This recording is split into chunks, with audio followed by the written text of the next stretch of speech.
Mega ఫ్యామిలీలో ఆనందోత్సాహాలు వెల్లువిరుస్తున్నాయి. Mega power star Ram Charan, Upasana దంపతులు కవల పిల్లలకు జన్మనిచ్చారు.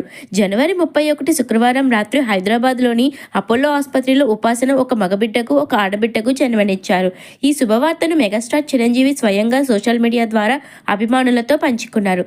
తల్లి, పిల్లలు ముగ్గురు ఆరోగ్యంగా ఉన్నారని చిరంజీవి తెలిపారు. తమ కుటుంబంలోకి ఈ చిన్నారుల రాక ఎంతో ఆనందాన్ని కలిగించిందని, ఇది దైవ ఆశీర్వాదమని పేర్కొన్నారు. రామ్ చరణ్, ఉపాసన కవలలకు జన్మనిచ్చారు. ఒక మగబిడ్డ, ఒక ఆడబిడ్డ పుట్టిన విషయాన్ని ఎంతో ఆనందంతో తెలియజేస్తున్నాం. తల్లి, పిల్లలు ఆరోగ్యంగా ఉన్నారు. తాతయ్య, నానమ్మలుగా ఈ చిన్నారులను మా కుటుంబంలోకి స్వాగతించడం మాకు అపారమైన సంతోషాన్ని కలిగిస్తోంది.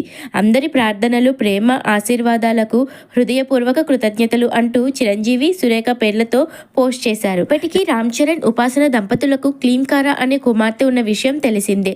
ఇప్పుడు కవల పిల్లల రాకతో మెగా అభిమానుల్లో సంబరాలు మొదలయ్యాయి. ముఖ్యంగా మెగా ఫ్యామిలీలో వారసుడు రావడం చిరంజీవి ఎంతో సంతోషంగా ఉన్నారని అభిమానులు వ్యాఖ్యానిస్తున్నారు.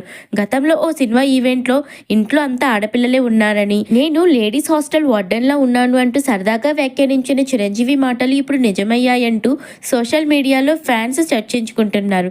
రామ్ చరణ్, ఉపాసన ప్రేమించి పెళ్లి చేసుకున్న విషయం తెలిసిందే. 2012 జూన్ 14న వీరి వివాహం జరిగింది. 2023 జూన్ 20న క్లీంకారా జన్మతో తల్లిదండ్రులుగా మారిన ఈ జంట ఇప్పుడు కవల పిల్లలతో తమ కుటుంబాన్ని మరింత విస్తరించుకుంది. ట్విన్స్ రాకతో మెగా ఇంట సంబరాలు అంబరాన్నంటుతున్నాయి. సోషల్ మీడియా అంతా మెగా ఫ్యాన్స్ శుభాకాంక్షలతో హోరెత్తిస్తున్నారు.